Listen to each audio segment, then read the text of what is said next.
आज सतगुरुवार के वरदानी दिवस की आपको ढेर सारी शुभकामनाएं। ओम शांति।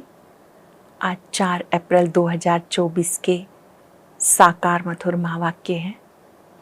आज सतगुरुवार वरदानी दिवस है। परम सतगुरु को हम सब अपने अपने स्थानों पर भोग स्वीकार कराते हुए उनका वरदान दिल से अनुभव करेंगे। आज बहुत ही सुंदर सुखद वरदान मिला है। महसूसता की शक्ति के द्वारा स्व परिवर्तन करने वाले तीव्र पुरुषार्थी भव।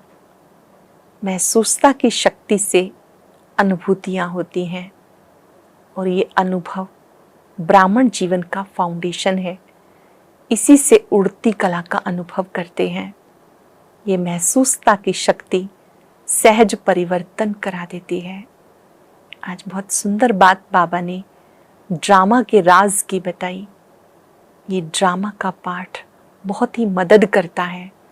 जब कोई बीमारी आती है, समझो हिसाब किताब चुकतू हो रही हैं, अच्छा है यहीं पर हिसाब क्लियर हो गया, नहीं तो धर्मराज की सजाएं खानी पड़ती। कोई भी हिसाब किताब जब चुकतू होता है तो आत्मा हल्केपन का अनुभव करती है। जिन्हें ड्रामा की स्मृति रहती है वो कभी परेशान नहीं होते। 21 जन्मों का सुख मिलता है। उसके आगे अगर थोड़ा बहुत कभी कोई कष्ट आता भी है तो कोई बड़ी बात नहीं। घर गृहस्थ में रहते तुम्हें पारलौकिक बाप से वर्षा लेना है। उसके लिए जीते जी मरना होगा। जीते जी मरने वाली आत्मा बेहद का वर्षा प्राप्त करती है। ऐसी आत्माएं बाबा को कहती हैं, बाबा सब कुछ आपका है। बाबा कहते, बच्चे अब ट्रस्टी होकर संभालो। जब ट्रस्टी बन गए तो अब कुछ पाप नहीं कर सकते, ना ही पाप आत्माओं से लेन देन कर सकते। बाबा कहते, बच्चे अब आप इसे ट्रस्टी बनकर संभालो, अर्थात अब इसी के द्वारा सेंटर खोलो। अनेक आत्माओं के कल्याण में इस धन को लगाओ। अगर चलते चलते कोई कर्म भोग भी आ जाता है तो कोई बात नहीं। उस बीमारी में कुड़कना नहीं, बल्कि और बाबा को याद करना है, ताकि यही हिसाब चुकतू हो जाए और धर्मराज की सजाएं ना खानी पड़े। तो बच्चों को याद की यात्रा में मजबूत बनना है। भले कितने भी तूफान आए, लेकिन दिव्य गुण याद से ही आते हैं। तुम बाबा के सिक्के लदे बच्चे हो, क्योंकि 5-4 वर्ष के बाद मिले हो। इतने लंबे समय के बाद बाबा मिले तो बाबा सिक्के लदे बच्चों को बहुत प्यार करते हैं। बाबा कहते, मीठे बच्चे मन मना भव, अपने को आत्मा समझ मुझ बाप को याद करो। आत्मा भाई भाई की दृष्टि से देखो, ताकि देहभान समाप्त हो जाए। आपको देह से, दुनिया से ममत्व मिटा देना है। सवेरे सवेरे उठकर इस ड्रिल का अभ्यास करो। देह से न्यारे होने का अभ्यास करो। तुम बच्चे एक्टर हो। इस बेहद के नाटक में तुम पार्टधारी हो। एक्टर होकर कोई डायरेक्टर को ना जाने तो एक्टर किस काम का। आत्मा ही एक शरीर छोड़ फिर दूसरा लेती है। ऐसे आत्मिक स्मृति में रहेंगे तो देहभान समाप्त हो जाएगा। आज वरदानी दिवस पर चलते फिरते सबको दिल से वरदान देते रहेंगे। सहज योगी भव, कर्म योगी भव, प्रभु प्यार में लगन में मगन आत्मा भव। अब सुनते हैं आज के मधुर महावाक्य राजयोगिनी बड़े दीदी से। ओम शांति, ओम शांति, ओम शांति। Good morning. आज हम सुनते हैं 4/4/24 के अनमोल मधुरमा वाक्य। बाबा कहते, मीठे बच्चे गृहस्थ व्यवहार में रहते परलौकिक बाप से पूरा वर्षा लेना है तो अपना सब कुछ एक्सचेंज कर दो। ये बहुत बड़ा व्यापार है। प्रश्न है, ड्रामा का ज्ञान किस बात में तुम बच्चों को बहुत बहुत मदद करता है? उत्तर है, जब शरीर की कोई बीमारी आती है तो ड्रामा का ज्ञान बहुत मदद करता है। क्योंकि तुम जानते हो ये ड्रामा हूबहू रिपीट होता है। इसमें रोने आदि की कोई बात नहीं। कर्मों का हिसाब किताब तो चुकतू होना ही है। 21 जन्मों के सुख की भेंट में ये दुख की कुछ भी भासना नहीं है। ज्ञान पूरा नहीं तो तड़फते हैं। ओम शांति। भगवानुवाच, भगवान उनको कहा जाता जिसको अपना शरीर नहीं है, जन्म मरण से रहित है। ऐसे नहीं कि भगवान का नाम रूप देश का नहीं है, नहीं, भगवान को शरीर नहीं है। बाकी सब आत्माओं को अपना अपना शरीर है। अब आप कहते हैं मीठे मीठे रूहानी बच्चे, अपने को आत्मा समझकर बैठो। जैसे मैं भी आत्मा, ये भी आत्मा।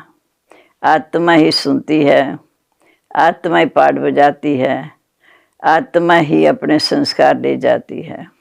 संस्कार आत्मा ले जाती है।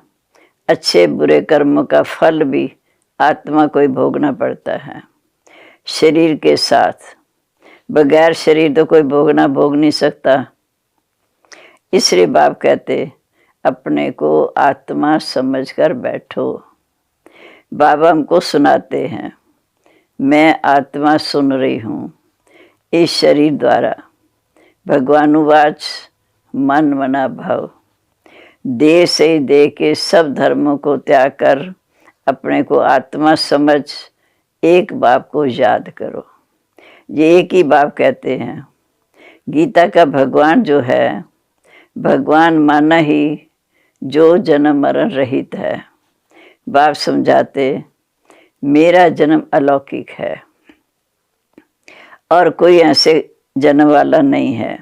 जैसे मैं इनमें प्रवेश करता हूँ अर्थात ब्रह्मा तन में प्रवेश करता हूँ, ये तो अच्छी रीति याद रहना चाहिए। ऐसे नहीं कि सब कुछ भगवान करता है। पूज्य से पुजारी, ठिक्कर भीतर सब में परमात्मा है। 24 अवतार, कछवच अवतार, परशुराम अवतार सब दिखाते हैं। अब समझ में आता है कि भगवान क्या बैठकर करते हैं। क्या परशुराम अवतार में कुल्हाड़ा लेकर हिंसा करेंगे? ऐसा तो नहीं है, ये रॉन्ग है। जैसे परमात्मा को सर्वव्यापी कह दिया, ऐसे कल्प की आयु भी लाखों वर्ष कह दी। इसको कहा जाता है घोर अंधियारा, अर्थात ज्ञान नहीं है। ज्ञान से होता है सोचना, अर्थात समझ आ जाती है। अब आत्मा का घोर अंधियारा है। अब तुम बच्चे घोर सोजरे में हो, क्योंकि बाबा ने हमें जगा दिया।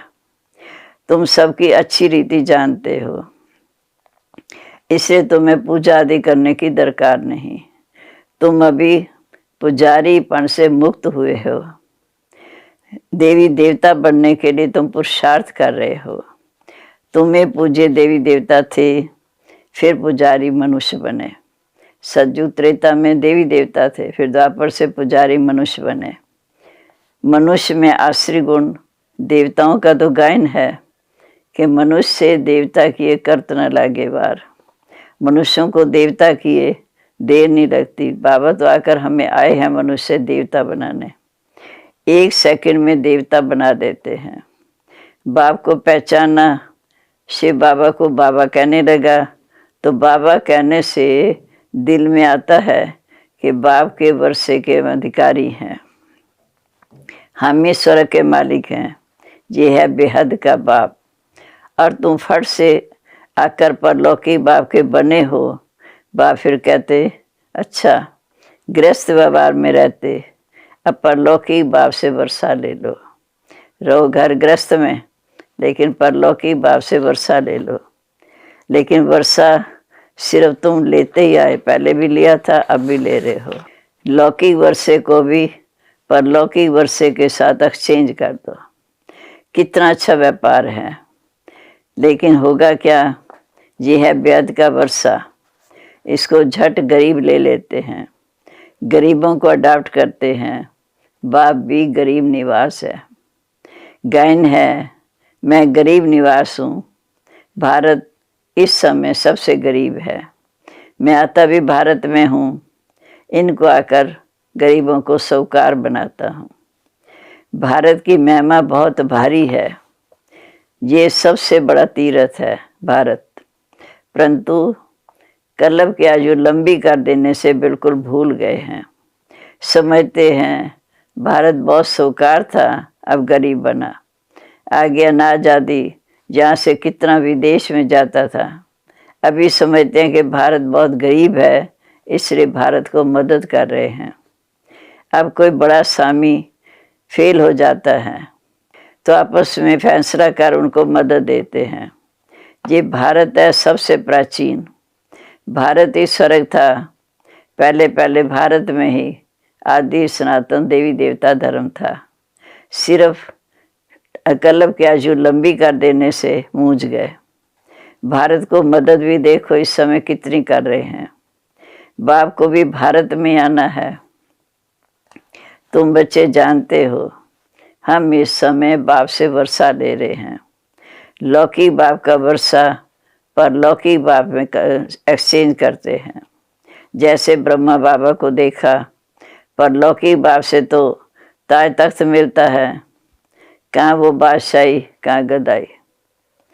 कहाँ बाबा को, जब ब्रह्मा बाबा को शिव बाबा निश्चय हुआ तो उनको हीरे जवाहरात का व्यापार करते थे, वो भी पत्थर लगने लगे। कहाँ मेरे को भविष्य इतनी बड़ी रजाई मिलती है, उसके आगे ये गदाई है। कहाँ भी जाता फॉलो फादर, कहा जाता फॉलो फादर। भूख मरने की तो बात ही नहीं। ये तो नहीं कि अगर हम एक्सचेंज करते तो भूखे मरेंगे, नहीं। बाप कहते मीठे बच्चे ट्रस्टी होकर संभालो, फॉलो फादर। बाप आकर कितना सहज रास्ता बताते हैं। बच्चों ने बहुत तकलीफ देखी है, तभी तो बाप को बुलाते हैं, हे परमपिता परमात्मा आओ हमारे पर रहम करो। सुख में तो कोई बाप को याद करता नहीं, दुख में सिमरन सब करते हैं। अब बाप कहते हैं बच्चे अपने को आत्मा समझो, पर लौकिक बाप को याद करो तो तुम्हारे सब पाप नाश हो जाएंगे। सिमर सिमर सुख पाओ, कलह क्लेश मिटे सब तन के, तो शरीर के सब दुख दर्द सब मिट जाएंगे। तुम आत्मा और शरीर दोनों पवित्र बन जाएंगे। बाबा की याद से विकर्म विनाश होंगे, आत्मा पवित्र बन जाएगी। तुम ऐसे कंचन थे, फिर पुनर्जन्म लेते लेते आत्मा पर जंग चढ़ गई है। फिर शरीर भी पुराना मिलता है। जैसे सोने में अलाय डाला जाता है, पवित्र सोने का जेवर भी पवित्र होगा, उनमें चमक होगी। अलाय वाला काला जेवर होता। तो बाप कहते तुम्हारे में भी इस समय खाद पड़ी है विकारों की, उसको अब निकालना है। बाप से योग लगाओ, पढ़ाने वाले के साथ योग लगेगा तो खाद निकलेगी। ये तो बाप भी है, टीचर भी है, सतगुरु भी है। उनको याद करो जिससे तुम्हारे विकर्म विनाश हो जाएं। और वो तुमको पढ़ाते भी हैं, क्योंकि पतित पावन सर्वशक्तिवान तुम मुझे बुलाते हो। कल्लभ कल्लभ बाप ऐसे आकर हमें समझाते हैं। मीठे मीठे सिक्के लदे बच्चे, 5000 वर्ष के बाद तुम आकर मुझे मिले हो, इसलिए तुमको सिक्का लदा कहा जाता।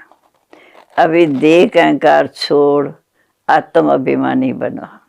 आत्मा का ही ज्ञान दे दिया। बाप बगैर तो ये ज्ञान कोई दे न सके। कोई मनुष्य नहीं जिसको आत्मा का ज्ञान हो। सन्यासी उदासी गुरु गोसाई कोई भी इन बातों को नहीं जानते। जब अब वो ताकत नहीं रही, सारा झाड़ जर्जरी भूत अवस्था हो गया। अब फिर नई स्थापना होनी है। पुराना सारा भारत जर्जरी भूत अवस्था को हुआ। अब बाप आकर नए भारत की स्थापना करते, तो बाप आकर वैरायटी झाड़ का राज समझाते हैं। कहते हैं जब तुम राम राज्य में थे तो बहुत सुखी थे, अब तुम वाम मार्ग में गए हो तो रावण का राज्य शुरू होता, तो उसमें और धर्म भी आ जाते हैं। भक्ति मार्ग शुरू हुआ। आगे तुम इन बातों को नहीं जानते थे। कोई से भी जाकर पूछो तुम रचयिता और रचना के आद्मधन को जानते हो? तो कोई भी नहीं बताएगा। बाप भक्तों को भी कहते हैं, अब तुम जज करो, बोर्ड पर लिख दो। एक्टर होकर ड्रामा के डायरेक्टर, क्रिएटर, प्रिंसिपल को ना जाने ऐसे एक्टर को क्या कहेंगे। हम आत्मा का भिन्न भिन्न शरीर लेकर पाठ बजाते हैं तो ज़रूर ये नाटक है जो फिर रिपीट होगा। गीता है माता, बाप है शिव, बाकी सब है रचना। गीता हुई नई दुनिया को क्रिएट करती है, क्योंकि बाबा ने आकर हमें गीता का ज्ञान दिया जिससे नई दुनिया क्रिएट होती। ये भी किसको मालूम नहीं कि नई दुनिया को कैसे क्रिएट करते हैं। आत्माएं तो अजर अमर अविनाशी हैं, आत्माओं के आकर संस्कार बदलते हैं। नई दुनिया में पहले पहले तुम बच्चे ही हो, अभी वो है, अभी ये है पुरुषोत्तम संगम युग। ये पुरानी दुनिया भी नहीं तो नई दुनिया भी नहीं। जब हम बैठे हैं बीच के संगम युग पर, ब्राह्मणों की चोटी है। विराट रूप में भी शिव बाबा को नहीं दिखाते, ब्रह्मा बाबा को भी नहीं दिखाते, क्योंकि शिव बाबा ब्रह्मा बाबा दोनों गुप्त कर दिए। सतयुग, त्रेता, द्वापर, कलयुग बताते हैं, लेकिन न शिव बाबा का बताते न संगम युग का बताते। तुम ब्राह्मण इस समय बैठे हो, देवताओं के पीछे क्षत्रिय, फिर होंगे वैश्य, फिर होंगे शूद्र। ये बजोली है, कलाबाजी।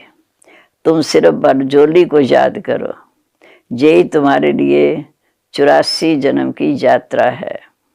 सेकंड में सब याद आ जाता है कि हम कैसे चक्कर लगाते हैं, तो 84 जन्मों का चक्र बताते हैं। बाप बगैर राइट चित्र कोई बना भी ना सके, इन द्वारा ही बाप समझाते हैं। ब्रह्मा द्वारा बाप समझाते हैं, तो मैं ऐसी बजौली खेलते हो। सतयुग, त्रेता, द्वापर, कलयुग, संगम युग, फिर सतयुग, त्रेता। सेकंड में तुम्हारी यात्रा होती, जहाँ कोई तकलीफ की बात नहीं। रूहानी बच्चे समझते हैं कि बाप हमको पढ़ाते हैं। ये सत्संग है, सत बाप के साथ का संग है। सचखंड बाप ही स्थापन करते हैं, मनुष्य की ताकत नहीं। एक भगवान ही कर सकते हैं, क्योंकि भगवान को ही ज्ञान का सागर कहा जाता है। मनुष्य ये भी नहीं जानते कि सब परमात्मा की महिमा है। ये शांति का सागर, वो इस समय तुमको शांति दे रहे हैं। सुबह को भी तुम ड्रिल करते हो, शरीर से न्यारा हो, बाप की याद में रहते हो। जहाँ तुम आए हो जीते जी मरने के लिए, बाप पर न्योछावर होते हो। ये तो पुरानी दुनिया, पुराना चोला है, इनको छोड़ कर जाएं, उस समय कुछ भी याद ना है। जब शरीर छोड़ें, सिवाय बाबा के और कुछ भी याद ना है। साथ सब कुछ भूला हुआ हो। तुम कहते भी हो कि भगवान ने सब कुछ दिया, अब उनको दे दो। भगवान ने दिया तो भगवान को दे दो। भगवान फिर तुमको कहते हैं कि तुम ट्रस्टी होकर संभालो। ट्रस्टी तुम बनते हो। आगे पाप आत्माओं की पाप आत्माओं से लेन देन होती, अब संगम युग पर तुम्हारी पाप आत्माओं से लेन देन नहीं, क्योंकि पाप आत्माओं को अगर लेन देन दिया तो फिर कर्मों का खाता सिर पर चढ़ जाएगा। बाप कुछ लेता नहीं है। बाप कहेंगे जाके सेंटर खोलो, बहुतों का कल्याण हो जाएगा। वो तो कहते सेवा में सफल करो। तो बाप समझाते जो कुछ होता है वो ड्रामा अनुसार रिपीट होता रहता। फिर इसमें रोने दुख करने की बात ही नहीं। कर्मों का हिसाब किताब तो चुकतू करना ही है। वैद्य लोग भी कहते हैं कि बीमारी सारी उथल खाएगी, बाहर निकलेगी। तो बाप भी कहते हैं कर्मों का हिसाब किताब तो भोगना ही है। इस समय अगर कोई बीमारी आदि आती है तो वो भी अच्छा है, क्योंकि जो अंत का हिसाब किताब है बहुत कड़ा है। वह दुख 21 जन्म के सुख की भेंट में भासता नहीं आज का संगम पर, क्योंकि सुख बहुत है। सतयुग में 21 जन्म का सुख बहुत है। बीमार पड़ते हैं तो भगवान को बहुत याद करते हैं, वह भी अच्छा है। एक को याद करना। दुनिया में तो गुरुओं को याद करते, अनेक गुरु हैं, पर सच्चा सतगुरु तो एक ही है। वह ऑलमाइटी अथॉरिटी है। बाप कहते, मैं इन वेदों शास्त्रों को भी जानता हूँ, ये भक्ति की सामग्री है, इससे मुझे कोई भी प्राप्त नहीं कर सकता। बाप आते हैं पाप आत्माओं की दुनिया में, जिसने पूरे 84 जन्म लिए। इस समय आकर जो जिसका फर्स्ट जन्म श्री कृष्ण, लास्ट जन्म ब्रह्मा, जिसने पूरे 84 जन्म लिए, उनके शरीर में मैं आता हूँ ब्रह्मा तन में। सबसे पहले ये सुनते हैं। बाबा कहते, जहाँ तुम्हारी याद की यात्रा अच्छी होनी चाहिए, मानो मधुवन में याद की यात्रा अच्छी होनी चाहिए, जहाँ बल तूफान भी आएंगे, परंतु बाबा हमें रोज़ रोज़ समझाते रहते हैं कि अपने को आत्मा समझ, बाप को याद करो। कल पहले भी तुमने ऐसे ज्ञान सुना था, दिन प्रतिदिन तुम सुनते ही रहते हो। राजधानी तो स्थापन होती रहती है और पुरानी दुनिया का विनाश भी होना ही है। अच्छा, मीठे मीठे सिक्के लदे बच्चों प्रीत, माता पिता बाप दादा का याद प्यार, गुड मॉर्निंग। रूहानी बाप की रूहानी बच्चों को नमस्ते। हम रूहानी बच्चों की रूहानी बाप दादा को नमस्ते। नमस्ते बाबा, गुड मॉर्निंग। शुक्रिया बाबा, शुक्रिया। कैसे हमें 84 जन्मों का चक्कर समझाकर हमें पावन बना रहे हैं। अब धारणा के लिए मुख्य सार। पहली पॉइंट, सवेरे सवेरे उठ शरीर से न्यारा होने की ड्रिल करनी है। सवेरे सवेरे उठ शरीर से न्यारा होने की ड्रिल करनी है। पुरानी दुनिया, पुराना चोला कुछ भी याद ना आए, सब कुछ भूला हुआ हो। दूसरा, संगम युग पर पाप आत्माओं से लेन देन नहीं करनी है। कर्मों का हिसाब किताब खुशी खुशी से चुकतू करना है, रोना पीटना नहीं। सब कुछ बाप पर न्यौछावर कर फिर ट्रस्टी होकर संभालना है। अब है वरदान। आज सतगुरुवार प्यारे बाबा का वरदान सिर पर अनुभव करते हुए वो देखेंगे, महसूस करेंगे। महसूसता की शक्ति द्वारा सो परिवर्तन करने वाले तीव्र पुरुषार्थी भाव। महसूसता की शक्ति द्वारा सो परिवर्तन करने वाले तीव्र पुरुषार्थी भाव। कोई भी परिवर्तन का सहज आधार महसूसता की शक्ति है। जब तक महसूसता की शक्ति नहीं, तब तक अनुभूति नहीं होती, और जब तक अनुभूति नहीं, तब तक ब्राह्मण जीवन की विशेषता का फाउंडेशन भी मजबूत नहीं, उमंग उत्साह की चाल नहीं। जब महसूसता की शक्ति हर बात में अनुभव करती है, तब तीव्र पुरुषार्थी बन जाते हैं। महसूसता की शक्ति सदा काल के लिए सहज ही परिवर्तन करा देती है। अब स्लोगन, स्नेह के स्वरूप को साकार में मर्ज कर ब्रह्मा बाप समान बनो। स्नेह के स्वरूप को साकार में मर्ज कर ब्रह्मा बाप समान बनो। ओम शांति। आज के ज्ञान मोती में हम जानेंगे कि सच्चे परवाने बाबा किन बच्चों को कहते हैं और बाबा किन बच्चों को भगत और ठगत की कैटेगरी में रखते हैं। यह जानने के लिए सुनते हैं आज का ज्ञान मोती।